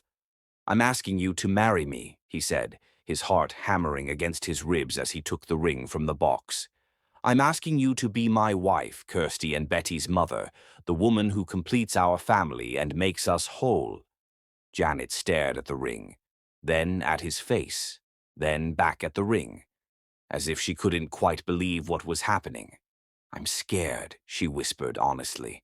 I'm scared of losing you, of not being enough, of society's judgment, of 1,000 things that could go wrong. I'm scared too, Tom admitted. I'm terrified that loving you this much makes me vulnerable in ways I swore I'd never be again. But Janet, the alternative is worse. The alternative is spending the rest of my life safe and alone and miserable, watching my daughters grow up without ever seeing their father truly happy. And if something happens to me, she asked, her voice breaking, if I get sick or there's an accident or then we'll have loved each other completely while we could, Tom said firmly. Janet, I spent 2 years being afraid of loss instead of grateful for what I still had. I won't make that mistake again. I won't let fear steal one more day of happiness from us. Janet looked down at the ring again, then at Eleanora's letter, then at Tom's face, the face of the man who'd somehow convinced her that love didn't always end in sorrow. What do Kirsty and Betty think about this? She asked. Tom smiled. They've been planning our wedding since the hospital. Betty's already chosen her flower girl dress, and Kirsty's been practicing walking in high heels so she can be your maid of honor. Despite her tears, Janet laughed, the sound bright and joyful and full of hope. They really want me to be their mother. They already consider you their mother, Tom said gently. This would just make it official. Janet was quiet for a long moment, studying the ring that represented not just Tom's love, but Eleanora's blessing and the girl's acceptance and the promise of a family built on something stronger than fear. Yes, she whispered, extending her trembling hand. Yes, I'll marry you. The ring slipped onto her finger as if it had been made for her, the sapphire catching the lamplight and throwing blue fire against the library walls. Tom pulled her into his arms then, holding her close as months of careful distance finally dissolved into the relief of acknowledged love. I love you, he murmured against her hair. I love you, and I'm going to spend the rest of my life making sure you never doubt it. I love you too, she replied, pulling back to look at his face. All of you. This whole complicated, beautiful, impossible family. They kissed then, soft and sweet and full of promise, in the library where their love had taken root and grown into something neither had dared to hope for. Outside, the Virginia night was warm and peaceful, full of possibility and starlight, and the whispered blessings of a woman who'd loved them enough to set them free. When they finally broke apart, breathless and glowing with happiness, Janet looked down at the ring on her finger and smiled. What happens now? She asked. Now, Tom said, pulling her close again, we tell our daughters that Janet Foster is going to become Janet Conway, and we start planning the wedding of the century. Just promise me one thing, Janet said, her dark eyes serious despite her smile. Anything. Promise me we'll always remember how precious this is, she said, gesturing to encompass everything, the ring, the love, the family they'd built from broken pieces. Promise me we'll never take it for granted. I promise, Tom said solemnly, sealing the vow with another kiss that tasted like forever. In the distance, they could hear the sound of little feet on stairs, their daughters drawn by some sixth sense that something momentous had happened in the quiet library where their family's love story had begun. Daddy? Janet? Came Kirsty's sleepy voice from the doorway. Are you getting married now? Tom and Janet looked at each other and laughed, the sound bright with joy and wonder, and the perfect rightness of everything falling into place. Yes, sweetheart, Janet said, opening her arms to welcome both girls as they ran to her. We're getting married. Finally, Betty exclaimed, throwing her arms around Janet's neck. We've been waiting forever. As Tom watched his daughters celebrate with the woman who would soon officially be their mother, as he felt Janet's hand warm and sure in his, and saw the sapphire ring catching the light like a promise, he realized that courage wasn't the absence of fear. It was choosing love anyway. Despite the fear, because of the magnificent possibilities that lay waiting on the other side of bravery. They'd found the courage to love again. Now they were going to find the courage to build a future together, one day at a time, one kiss at a time, one moment of joy at a time. And it was going to be beautiful. Chapter 7. Building Bridges. 2 weeks after Tom's proposal, Janet Conway-to-be discovered that planning a wedding was significantly easier than learning to be loved by a man who treated her like a queen, especially when his 6-year-old daughters had appointed themselves wedding consultants with very strong opinions. "The roses have to be white," Kirsty announced from her perch on the kitchen counter, where she was supposedly helping Janet prepare lunch while actually commandeering the entire wedding planning process. "Because white means new beginnings, and you and Daddy are getting a new beginning." "And there have to be fairy lights everywhere," Betty added from the table, where she was drawing wedding dress designs. "Like the fireflies we caught that night when Daddy started smiling again." Janet smiled as she watched the twins plan her wedding with serious concentration. In the 2 weeks since Tom had proposed, their family dynamic had shifted beautifully. The girls no longer called her Janet with formality. Now she was Janet, who's going to be our mama, delivered with breathless excitement. "What do you think about the music?" Janet asked. "What songs should we dance to?" "Something that makes Daddy cry happy tears," Kirsty said immediately. "Like when he watches you sing us to sleep." "And something that makes you spin around like a princess," Betty added with a dramatic twirl. "Those are excellent suggestions," Janet said seriously. "I'll make sure to tell Daddy about the spinning requirement." "Tell Daddy what about spinning?"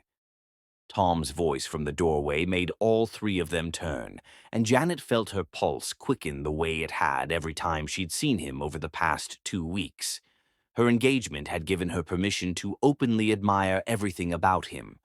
"That Janet has to spin when you dance at the wedding," Betty explained seriously. "It's a rule." "A very important rule," Tom agreed, moving to wrap his arms around Janet's waist. The casual intimacy still sent shivers down her spine. "Any other rules I should know about?" he asked, pressing a kiss to Janet's head that made both girls giggle. "No boring speeches," Kirsty declared, "and the cake has to have flowers that taste good." "Noted," Tom said solemnly. "Anything else?" "You have to promise to love Janet forever and ever," Betty said, her face suddenly serious. "Even when she gets old and wrinkly." "I promise," Tom said, his voice rough with emotion. "I promise to love Janet forever and ever, even when we're both old and telling you girls to turn down your music." Later that afternoon, Janet found herself at Atelier Ravensdale's exclusive bridal boutique, surrounded by silk and satin, while the twins sat on a velvet couch, like tiny judges. "My dear," Ottilie said, stepping back to survey Janet in the ivory silk dress, "you are absolutely glowing. Tom Conway is a very fortunate man." Janet turned to the three-way mirror, barely recognizing the radiant woman staring back. The dress was simple but exquisite, ivory silk that flowed like water, with delicate beading that caught the light. "What do you think, girls?" Janet asked. "You look like a real princess," Betty breathed. "You look like someone Daddy would want to marry," Kirsty added with 6-year-old pragmatism. "You're not supposed to see the dress before the wedding," Ottilie scolded, as Tom appeared in the doorway. "I'm not looking at the dress," Tom replied, his eyes fixed on Janet's face. "I'm looking at my fiancée, and she's perfect." "How did your meeting go?" Janet asked, worried about the ongoing business pressures. "Better than expected," Tom said. "Larkin's legal team found discrepancies in Casimir's financial filings. Turns out he's been embezzling from his own charity foundation." "How fortunate for us," Tom continued. "It means his accusations lose credibility when they come from someone under federal investigation." "Does this mean the threats are over?" Janet asked. "This means we can focus on our wedding," Tom said, moving beside her. In the mirror, they looked like a picture from a magazine. "Speaking of which," Ottilia interjected, "I have something for you." She returned carrying a delicate veil that seemed made of starlight. "This belonged to Eleonora," she said gently. "She wore it on her wedding day and asked me to keep it for whoever might need it next." Janet stared at the veil, touched by Eleonora's continued generosity. "I don't know if I should," she began. "You should," Tom said firmly. "Eleonora would want you to have it." With trembling hands, Janet allowed Ottilie to place the veil on her head, watching in the mirror as it transformed her into a bride ready to marry the man she loved. "Perfect," Kirsty announced. "Now you look like you belong with Daddy." "She's always belonged with me," Tom said quietly. "I just had to be brave enough to admit it." That evening, as they walked through the garden toward the pavilion, Janet reflected on how much had changed. 3 weeks, Janet said, her hand secure in Tom's. 3 weeks until we're married. "Having second thoughts?" Tom asked teasingly. "Only about the menu," Janet replied. "Kirsty's ice cream demands might be problematic." They settled on the stone bench, watching fireflies dance among the roses. "Tom," she said quietly, "do you ever worry we're moving too fast?" "Janet, when you've lost someone you love, you learn not to waste time pretending you don't know what you want," Tom replied. "And what I want is you. I want to wake up next to you every morning, watch you teach our daughters about strength and grace, build something beautiful together." "Our daughters," Janet repeated, testing the precious words. "From the moment you fell asleep with them in my bedroom, they've been our daughters," Tom said. "The wedding just makes it official." Janet looked at her sapphire engagement ring, then back at Tom. "I love you," she said with wonder and gratitude. "I love you too," Tom replied, pulling her closer. "And in 3 weeks, I get to promise that to you in front of everyone who matters." As he kissed her under the star-filled Virginia sky, surrounded by the garden where their love had bloomed, Janet felt pure happiness. They were building bridges between his past and their future, between her dreams and his reality, between two hearts that had found wholeness in each other. They were already forever. They were already home. Chapter 8, Shadows and Light. The scandal broke on a Tuesday morning exactly 10 days before the wedding, shattering the peaceful Virginia dawn with headlines that made Tom Conway's blood run cold. Millionaire's mysterious finances. Questions raised about children's trust fund as wedding approaches. Tom stared at his phone screen in his study, reading the devastating article that painted him as either incompetent with money or deliberately deceptive about his daughter's inheritance. But it was the final paragraph that made his hands shake with rage. Sources close to the investigation suggest that Conway's new romantic relationship may have compromised his judgment regarding the girl's financial security, raising questions about whether the upcoming marriage is motivated by love or financial desperation. The implication was clear, calculated, and utterly destroying. Someone had planted evidence suggesting that Tom had mismanaged Kirsty and Betty's trust fund, and that he was marrying Janet to gain access to her modest savings to cover the shortfall. It was ridiculous, insulting, and unfortunately believable enough to cause serious damage. "Tom?" Janet's voice from the doorway made him look up, and he saw immediately that she'd read the article too. Her face was pale, her dark eyes wide with shock and hurt, and she was holding her phone with the careful precision of someone trying not to drop something fragile. "It's not true," he said immediately, standing and moving toward her. "Janet, none of it is true. The girls' trust fund is perfectly intact, and I would never—" "I know," she said quietly, but he heard the tremor in her voice. "I know you would never do anything to hurt them financially. But Tom, this is going to destroy everything." Before he could respond, his phone rang with a call from his lawyer, then another from his accountant. Then 3 more from board members demanding explanations for accusations that made no sense, but would require weeks to disprove. By noon, Tom's entire legal team was assembled in his study, drowning in paperwork and forensic accounting reports, while Janet tried to maintain normalcy for the twins, who sensed the tension crackling through their house like electricity before a storm. "It's sophisticated," Larkin Montague said grimly, spreading financial documents across Tom's desk. "Someone with serious resources and accounting knowledge planted evidence in 3 different systems, making it look like funds were moved out of the girls' accounts over the past month." "Casimir," Tom said flatly. "Almost certainly, but proving it will take time," Larkin replied. "The problem is, Tom, this kind of accusation, even false ones, can have serious consequences. Child Protective Services is required to investigate any claims of financial abuse involving minors." The words hit Tom like a physical blow. "They could take the girls." "Temporarily, until this is resolved," Larkin said gently. "I'm doing everything I can to prevent that, but if they find any irregularities, even ones that are eventually explained—" "How long?" Tom asked, his voice rough. "Weeks, maybe months." Tom sank into his chair, the weight of potential loss crushing down on him like a landslide. Just when he'd found happiness again, just when his family had healed and his future looked bright, someone was threatening to tear it all away. "There's something else," Larkin said reluctantly. "The story is suggesting that Ms. Foster might be complicit in the alleged embezzlement.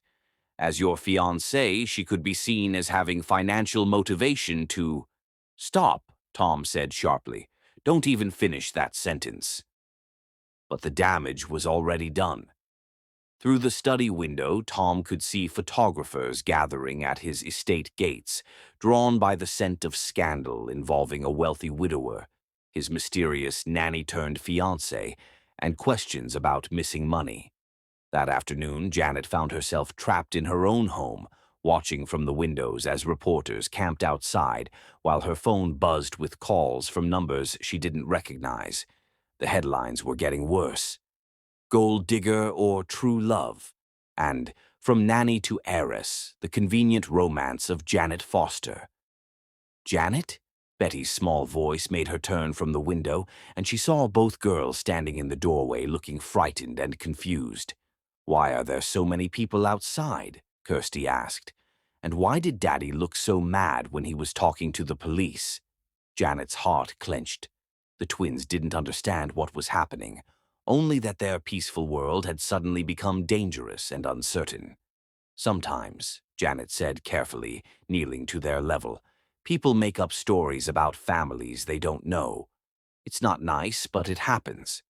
"Are the stories about us?" Betty asked, her thumb finding its way to her mouth, a stress response that had disappeared months ago but was returning under pressure.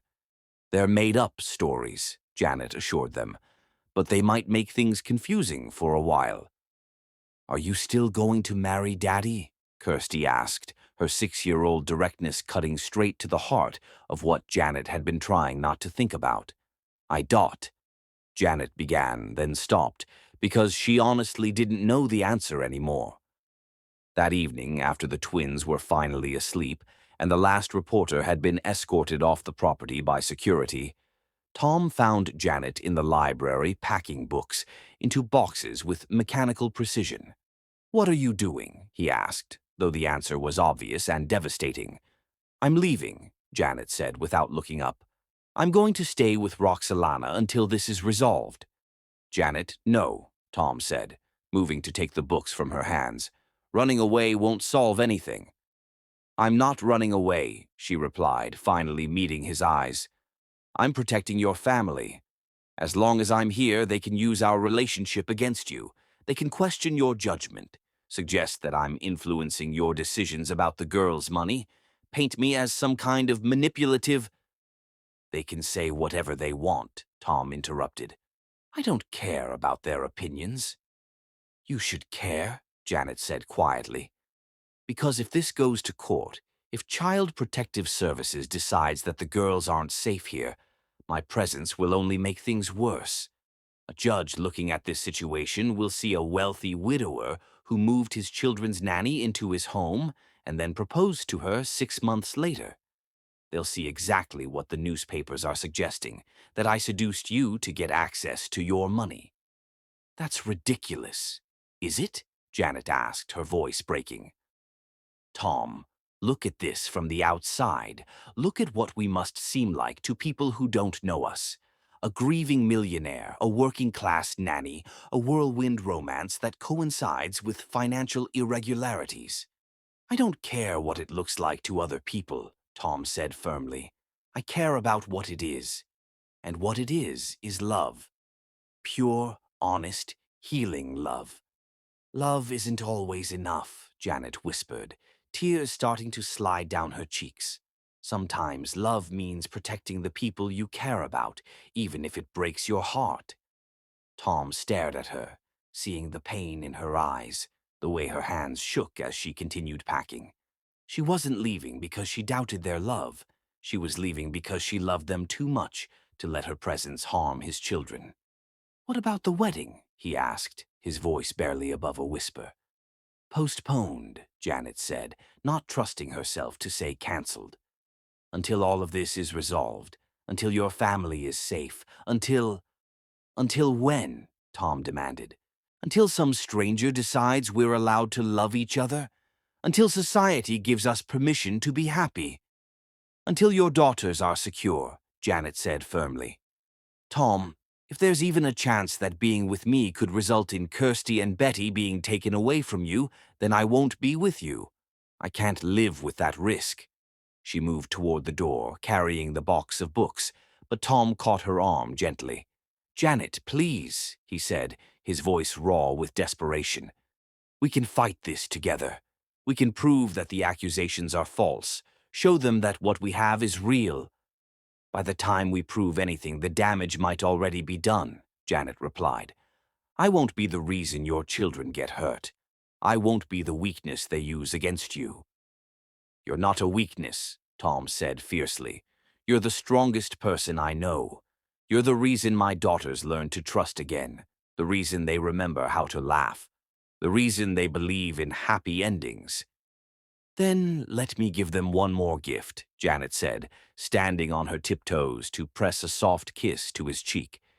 "Let me give them the gift of keeping their father safe from people who would use love as a weapon." As she walked away, Tom stood alone in the library where their love story had begun, surrounded by empty shelves and the echo of what might have been. Outside, the photographers were finally gone, but the damage was done. The headlines would continue, the investigation would drag on, and the woman he loved was sacrificing her own happiness to protect his children. For the first time since Eleanora's death, Tom Conway felt completely powerless. He'd built an empire, accumulated wealth beyond measure, commanded respect in boardrooms around the world, but none of it mattered if he couldn't protect the people he loved from those who would destroy them. That night, Tom lay awake in his study, staring at the ceiling and listening to the house settle around him. Somewhere across town, Janet was probably lying awake too, crying into Roxalana's guest room pillows and wondering if she'd made the right choice. 10 days until their wedding. 10 days that now stretched before them like an impossible chasm, filled with lawyers and investigations, and the growing possibility that love might not be enough to overcome the cruelty of those who would destroy it for sport. But as dawn broke gray and uncertain over the Virginia countryside, Tom Conway made a decision that would either save his family or destroy them completely. He was done playing defense. It was time to go on the attack. It was time to remind the world why they called him the most dangerous businessman in Virginia when someone threatened the people he loved. Casimir Aldridge had started this war, but Tom Conway was going to finish it. The shadows were deep and the light seemed far away, but somewhere in the darkness between them, hope was still fighting to survive. And Tom Conway had never lost a fight that mattered this much. Chapter 9. The Gathering Storm. 5 days before what should have been their wedding day, Tom Conway stood on the courthouse steps in Richmond, flanked by enough lawyers to intimidate a small nation, and declared war on everyone who had dared to threaten his family, including the woman he loved, who was standing 50 feet away pretending she didn't know him. "The accusations against me are not just false," Tom said into the cluster of microphones, his voice carrying the cold authority that had made him legendary among Virginia's landed gentry. "They are maliciously fabricated lies designed to destroy my family and prevent my marriage to a woman whose only crime was loving my children enough to heal them." In the crowd, Janet felt her heart stop as Tom's eyes found hers across the sea of reporters and curiosity seekers. He looked magnificent and terrifying, every inch the powerful man who had built an empire from nothing and would burn the world down to protect what mattered to him. "I have spent the last 5 days assembling evidence that will not only prove my innocence," Tom continued, "but will expose the true criminals who orchestrated this attack. By tomorrow evening, you will know exactly who tried to steal from my children and why." The promise in his voice was dark and absolute, and Janet shivered despite the warm September afternoon. She thought leaving him would protect his family, but watching him now, she realized she'd underestimated the lengths Tom Conway would go to when someone threatened the people he loved. After the press conference, Janet hurried to her car, desperate to escape before Tom could corner her for a conversation she wasn't strong enough to have. But as her hand touched the door handle, a familiar voice stopped her cold. "Running away again, Miss Foster." She turned to find Casimir Aldridge standing behind her, his pale eyes gleaming with malicious satisfaction and his expensive suit making him look like a predator in gentleman's clothing. "Mr. Aldridge," she said carefully, every instinct screaming danger. "I have to admit, I'm impressed," he continued, moving closer with the confidence of a man who believed he held all the cards. "Sacrificing your own happiness to protect Conway's reputation. How beautifully tragic." "I don't know what you're talking about," Janet replied, though her heart was hammering against her ribs. "Of course you don't," Casimir said with a smile that made her skin crawl. "Just like you don't know that all of this could disappear tomorrow. The investigation, the headlines, the threat to those precious little girls, all of it gone with one simple phone call." Despite herself, Janet felt a flicker of hope. "What do you want?" "Nothing too complicated," Casimir replied, his tone conversational. "I want you to convince Conway to sell me his estate holdings at a reasonable price. I want you to disappear from their lives permanently. And I want you to do both of those things before his little press conference tomorrow can do any real damage to my reputation." "And if I refuse?" Casimir's smile widened, showing too many teeth. "Then things get much worse for everyone. The financial irregularities become criminal charges. The custody investigation becomes removal proceedings. Conway's estate partners lose confidence, and his holdings crumble. And those two little girls spend their formative years in foster care, while their father fights legal battles he can't win." The threat was delivered with such casual cruelty that Janet felt sick. This man would destroy a family, traumatize two innocent children, just to acquire a business and satisfy his wounded ego. "You're evil," she whispered. "I'm practical," Casimir corrected. "Conway took something from me years ago, a business deal, a woman I wanted, the respect I deserved. Now I'm taking something from him. The only question is whether you're going to help me minimize the collateral damage or force me to destroy everything he loves." Before Janet could respond, a hand closed gently on her shoulder, and she turned to find Tom behind her, his face a mask of cold fury that made Casimir take an involuntary step backward. "I believe," Tom said quietly, "that Ms. Foster has heard enough of your threats." "Conway," Casimir said, trying to recover his composure, "I was just having a friendly conversation with your former fiancé about—" About how you fabricated evidence to frame me for embezzlement, Tom interrupted, his voice carrying deadly calm. About how you've been embezzling from your own charity for 3 years. About how you tried to blackmail the woman I love into convincing me to hand over my company. Casimir's face went white. You can't prove any of that. Actually, said a new voice, he can. They all turned to see Larkin Montague approaching with a briefcase and the satisfied expression of a lawyer who'd just won the case of his career. Casimir Alderidge, Larkin said formally, you're under arrest for embezzlement, fraud, and attempted extortion. The FBI will be taking you into custody shortly, but I wanted the pleasure of telling you personally that your little scheme failed spectacularly. As if summoned by his words, federal agents appeared from seemingly nowhere, efficiently and professionally taking Casimir into custody while he sputtered protests and threats that no one was listening to anymore. In the sudden quiet that followed, Tom and Janet stood facing each other on the courthouse steps, separated by 5 days of heartbreak and the careful distance she'd maintained to protect him. It's over, Tom said quietly. All of it. The charges, the investigation, the threats to the girls. Casimir won't be hurting anyone for a very long time.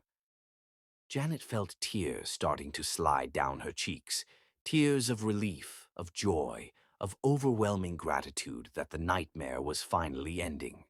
How? She whispered. I may have learned a few things about fighting dirty during my years in business, Tom replied, and I had excellent motivation to win this particular war. Tom, she began, but he stepped closer, close enough that she could see the exhaustion and pain and desperate love in his gray-blue eyes. You left me, he said, his voice rough with emotion. You left me to protect my family, and I understand why you did it. But Janet, running away from the people who want to hurt us isn't the answer. Fighting back is. I've learned. His voice caught slightly. I've learned that my arrogance, my need to control everything, nearly cost me the most important things in my life. But I've also learned that some things are worth fighting for, even if it means risking everything. I was scared, she admitted. I was terrified that loving you would be what destroyed your family, and I couldn't live with that. The only thing that could destroy my family, Tom said firmly, is losing you. Kirsty and Betty haven't slept through the night since you left. They keep asking when you're coming home, when the wedding is happening, when their almost mama is going to stop being scared and remember that families stick together. The words broke something loose in Janet's chest, some last wall of resistance that had been holding her back from claiming the happiness that was within reach. I missed you, she whispered. I missed you so much I couldn't breathe. Then come home, Tom said, reaching for her hands.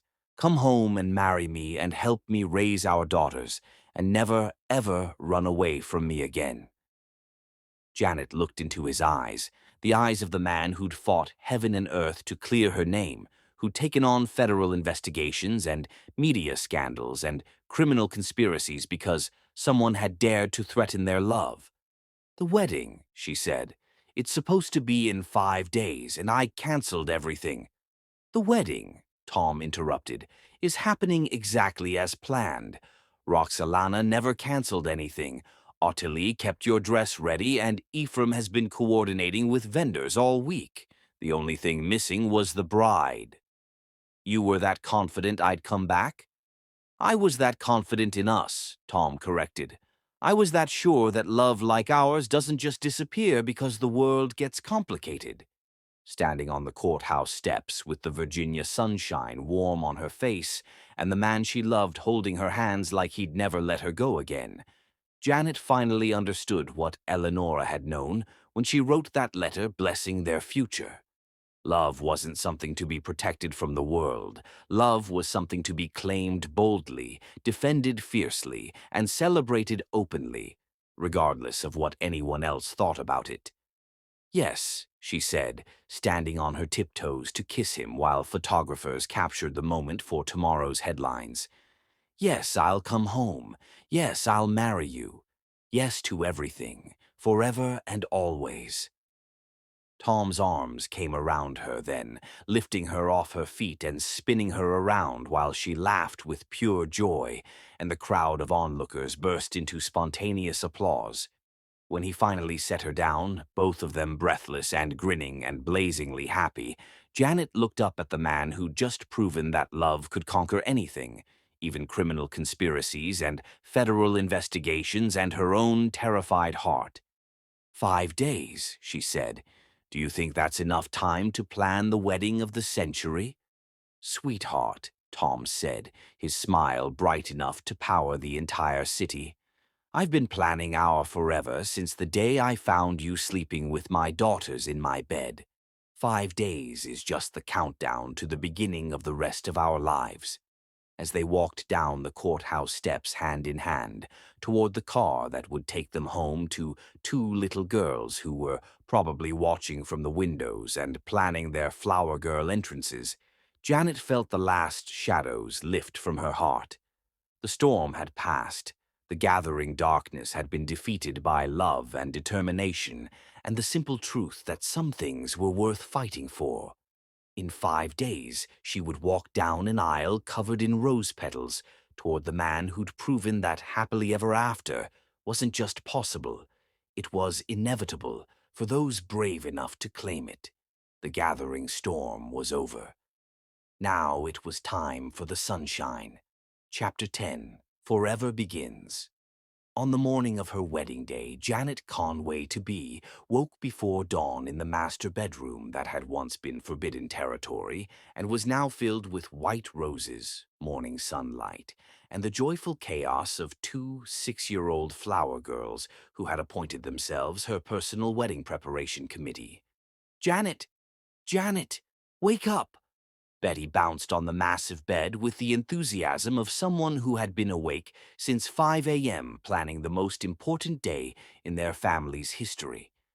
It's wedding day. We checked, Kirsty added with serious precision. The sun is up, the flowers are ready, and Daddy has been awake for 2 hours making sure everything is perfect for you. Janet sat up in the bed that had witnessed so much of their love story and felt her heart overflow with gratitude for the journey that had brought them to this moment. Are you excited? Betty asked, settling beside her with the serious expression of a child conducting important research. I'm more than excited, Janet replied honestly. I'm so happy I feel like I might burst into sparkles. Good, Kirsty said with satisfaction, because Daddy looks like that too. 3 hours later, the Conway estate had been transformed into something from a fairy tale. White roses and fairy lights adorned every surface, and chairs draped in ivory silk created an aisle that led to the garden pavilion where Tom and Janet would promise each other forever. In the bridal suite, Janet stood before the mirror, while Roxalana Ashbourne and Ottilie Ravensdale made final adjustments to the dress that made her look like a Renaissance angel. Perfect, Ottilie declared. Absolutely perfect. Janet turned to look at herself one final time, hardly recognizing the radiant woman in the mirror. The ivory silk flowed like water, Eleanora's antique veil caught the light like captured starlight, and the sapphire engagement ring seemed to hold all the promises of their future. Nervous? Roxalana asked gently. No, Janet said, surprising herself with the certainty in her voice. I'm ready. A knock on the door interrupted her thoughts, and Ephraim Whitmore's distinguished voice called through the wood. Ladies, it's time. Outside, the September afternoon was perfect. As Janet made her way to the garden, she could hear the string quartet and see their guests rising in anticipation. But when she reached the beginning of the rose-petal-strewn aisle, everything else faded except the man waiting for her at the pavilion. Tom stood beneath an arch of white roses and fairy lights, wearing a charcoal-gray suit that made his eyes look like storm clouds and his smile like sunshine. When he saw her, his face lit up with pure, overwhelming love. "Ready, Janet?" Ephraim asked gently, offering her his arm. "Ready," she replied, her eyes never leaving Tom's face.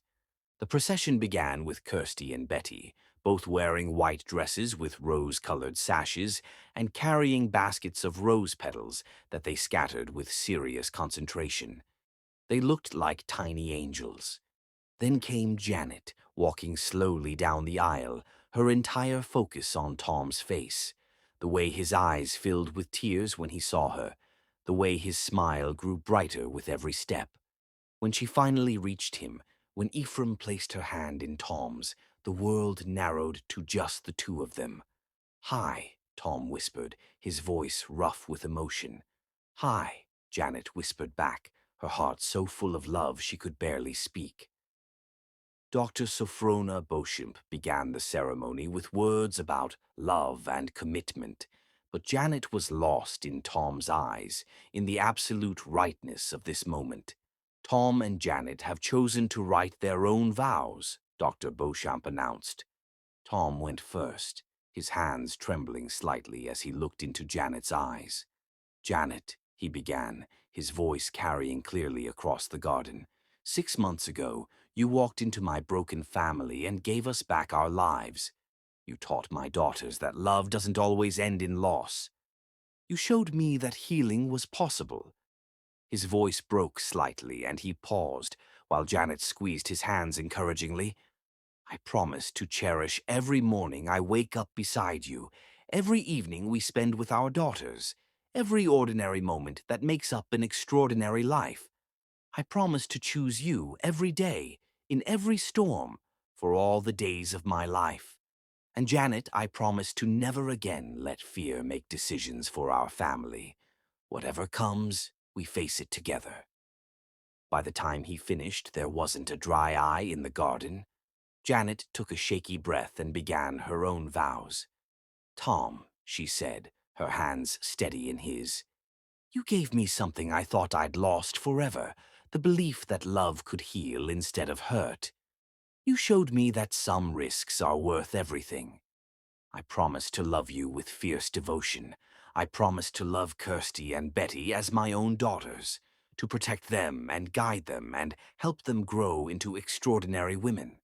I promise to choose courage over fear, love over safety, us over anything the world tries to put between us.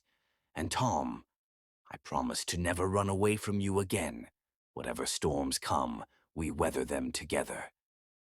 Dr. Beauchamp was about to pronounce them husband and wife when Kirsty stepped forward with the serious expression of a child who had something very important to say. "Wait," she announced. "Janet has to promise to be our mama, too." The unplanned interruption was perfect, a reminder that this wedding was creating a family. Janet knelt down to Kirsty and Betty's level, taking their small hands in hers. "Kirsty and Betty Conway," she said solemnly, "I promise to be your mama in every way that matters. I promise to love you, protect you, and celebrate every single day of your beautiful lives." "Do you promise to make pancakes on Sundays?" Betty asked seriously. "I promise to make pancakes on Sundays," Janet agreed with a laugh. "Do you promise to love Daddy forever and ever?" they asked together. "I promise to love Daddy forever and ever," Janet said, looking up at Tom with eyes bright with tears and joy. "Good," Kirsty said with satisfaction. "Now you can get married." "By the power vested in me," Dr. Beauchamp said with a radiant smile, "I now pronounce you husband and wife. Tom, you may kiss your bride." Tom's hands came up to frame Janet's face, his thumbs wiping away her tears of joy. "Hello, Mrs. Conway," he whispered. "Hello, Mr. Conway," she whispered back. And then he kissed her, soft and perfect, while their guests cheered and rose petals fell like blessings, and two little girls bounced with excitement. When they finally broke apart, Tom and Janet turned to face their family and friends as husband and wife, with Kirsty and Betty racing to hug them in a tangle of white dresses and pure joy. "We did it," Tom murmured against Janet's ear. "We're really married." "We're really a family," Janet corrected. The reception was filled with dancing and laughter and toasts that made everyone cry happy tears. Tom and Janet's first dance was to "At Last" by Etta James, and when Tom spun Janet around the dance floor, even the most cynical guests had to admit they were witnessing something magical. But the moment that would live in everyone's memory came during the father-daughter dance, when Tom called Janet and Kirsty to join him and Betty on the dance floor. "This is a family dance," he announced, "because that's what we are now, a family." As they swayed together to "Beautiful Boy" by John Lennon, Tom with one daughter in his arms and Janet with the other, they looked like the very definition of happily ever after. Later that night, after the last guest had gone home and the twins were finally asleep, Tom and Janet stood in the garden pavilion where so much of their love story had unfolded. Janet was still wearing her wedding dress, and Tom had loosened his tie. "So," Tom said, pulling her into his arms, "how does it feel to be Mrs. Conway?" "Perfect," Janet replied without hesitation. "It feels absolutely perfect." They swayed together in the moonlight, no music except the night sounds of their estate. "I love you, Janet Conway," Tom murmured against her hair. "I love you too, Tom Conway," she replied. "And I love our daughters and our life, and this beautiful story we get to keep writing together." "Speaking of stories," Tom said with a smile that made her heart skip, "I have one more surprise." He pulled a small wrapped package from his jacket pocket, and when Janet opened it, she found a leather-bound journal with their wedding date embossed on the cover. "For recording all our adventures," he explained, "starting with today and going on for the next 50 years or so." Janet opened the journal to find that Tom had already written on the first page, "September 15th, the day Janet Foster became Janet Conway and turned our house into a home, our healing into wholeness, our family into forever." "Today was perfect," Janet said, closing the journal and holding it close to her heart. "But you know what the best part was?" "What?" "Knowing that it's just the beginning," she said, standing on her tiptoes to kiss him under the stars. "Knowing that we get to wake up tomorrow and choose each other all over again." "Every day," Tom agreed, his arms tightening around her. "For the rest of our lives." As they walked back to the house, hand in hand, toward the master bedroom they would now share, toward the future they would build together, Janet felt the last piece of her heart click into place. She had found her forever. She had found her family. She had found her home. And in a house filled with sleeping children and fairy lights and the lingering scent of roses, Mr. and Mrs. Conway began the rest of their beautiful love story. Forever had finally begun. The end.